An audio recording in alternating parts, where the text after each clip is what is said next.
Cristina Pérez. Mi editorial de hoy es como un enganchado. ¿Vieron esos DJs que enganchan la música? Acá hay varios temitas enganchados, creo que todos hacen al momento actual.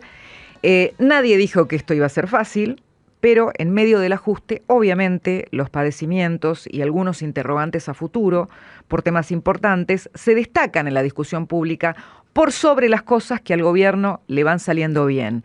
Por esto es que lo que quiere poner en valor el presidente de la Nación en la cadena nacional que va a dar esta noche, un día antes de lo que será tal vez la marcha más importante en su contra, tiene que ver con sus logros hasta ahora.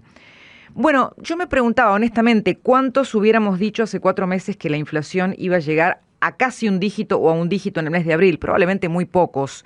De hecho, se calcularon los precios de la economía con la proyección de $1 a 2.000 pesos y ahora, de a poco, uno empieza a ver cómo algunos precios se mantienen, otros empiezan a retrotraerse. Yo fui al súper, ayer había un montón de cosas con descuentos o con el mismo precio. A ver, el presidente Milei va a mostrar como un hito la baja de la inflación y el haber evitado una hiper, además del logro de los superávits gemelos que no se alcanzaban desde 2008, y también la acumulación de reservas del Banco Central que sacó del rojo de $14.000 millones que heredó del gobierno anterior. Estos avances, digo, me parece, son los que mantienen a raya la paciencia social y la aprobación de Milei. En términos económicos, y vamos ahora a las incógnitas tienen que ver con la sustentabilidad del ajuste, ¿no? Porque hay muchas cosas que para poder cerrar, para que los números cierren, se dejaron de pagar o que se van a tener que pagar más adelante. Y también, ejemplo, por una eventual baja de los ingresos fiscales, de lo que recauda el Estado por los impuestos como consecuencia de la enorme recesión. ¿Y con cuánto falta para empezar a ver indicios de recuperación? Es decir, que la recesión no se prolongue tanto tiempo, que genere otras dificultades. El temor que aparece ahora, ya sabemos todos, es el tema del empleo, ¿no?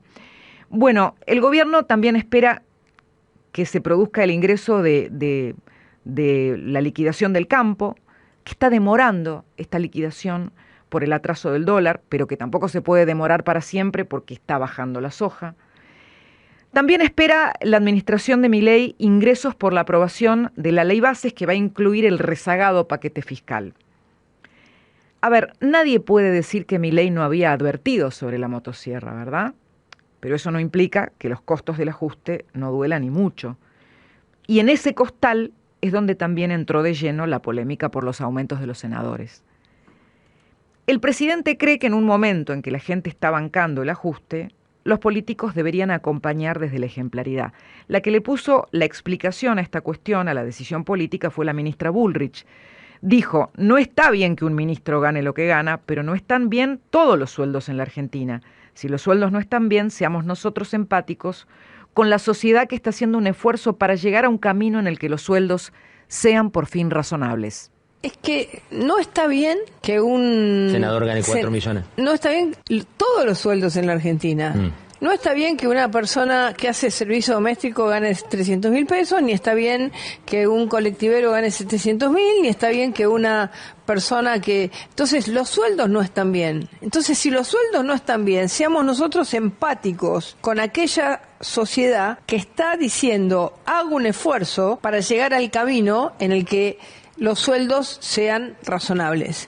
Y ahí viene otra pregunta, que me parece que nos la hacemos todos. ¿Cuán largo es el camino para que los sueldos sean razonables? ¿No? Creo que esa es la cuestión. El conflicto con las prepagas mostró que el gobierno está alerta a las señales de tolerancia que vienen sobre todo de los sectores que lo votaron. Y no esquiva ningún conflicto, es más, los genera en todo lo que hace a su batalla cultural. En ese terreno se inscribe la polémica con las universidades. A ver, ¿quién puede estar en contra de defender la educación pública? Nadie. Ahora, ¿qué es defender la educación pública?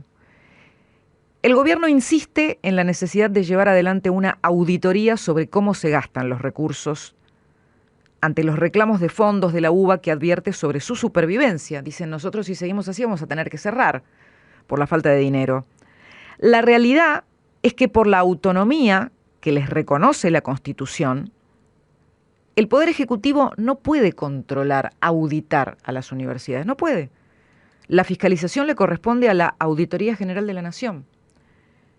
Pero el gobierno parece decidido a entrar de lleno en la discusión sobre esa caja. Hoy, el vocero presidencial, Manuel Adorni, dijo que no permitirán que la política use a la universidad pública.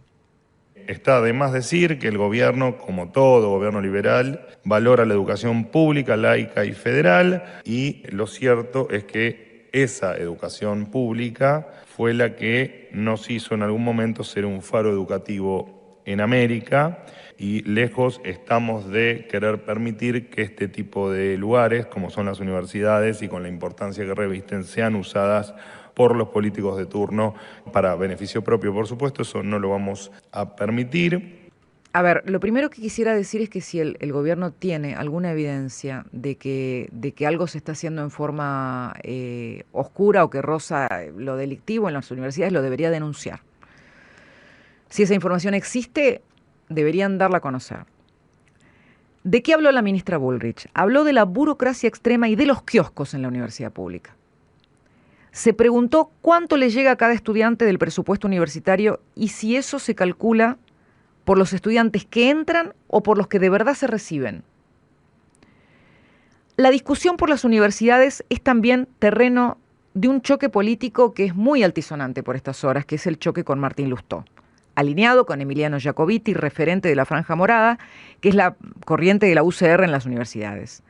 Ambos suelen ser señalados por sus manejos en las universidades y el posible financiamiento para la política que obtienen del control de los claustros, cosa que ha negado Jacobiti, que incluso llegó a amenazar con denunciar a la periodista Guada Vázquez, que se lo había planteado en una entrevista, en la que él se enojó muchísimo y le respondió no tan bien. Desde la vergonzosa sesión de aumentos de sueldos en el Senado, Martín Lustó quedó otra vez en el ojo de la tormenta, con su voto solapado con la mano escondida. Ahora, con una dieta de más de 7 millones de pesos, va a salir a marchar como si nada en defensa de la educación pública. Bueno, muchos se preguntan si es necesario que el presidente abra tantos frentes de conflicto, con la Corte, con los periodistas, con el Congreso. En aquel cuadrito famoso que trascendió, ¿se acuerdan luego del discurso de apertura de sesiones? El presidente había puesto que si la ley Bases no salía, se abrían 3 posibilidades, 3 globitos, todos decían conflicto, conflicto, conflicto. Bueno, eso un poco lo estamos viendo. Entre las cosas que dirá esta noche Milei, va a dejar claro que todo lo que sí pudo hacer lo hizo a pesar de un sistema que ya tiene el récord de convertirlo en el primer presidente al que no le votaron ni una sola ley y al que le hicieron paro antes que a nadie en democracia.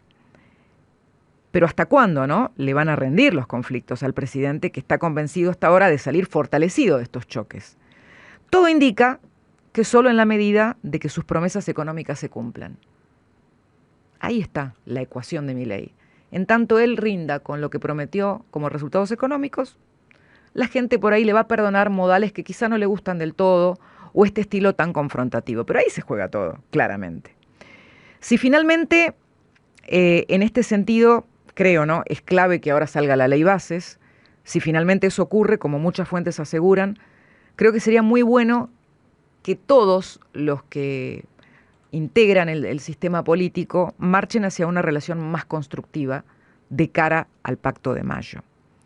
La sociedad está demasiado exhausta y mirándolos a todos.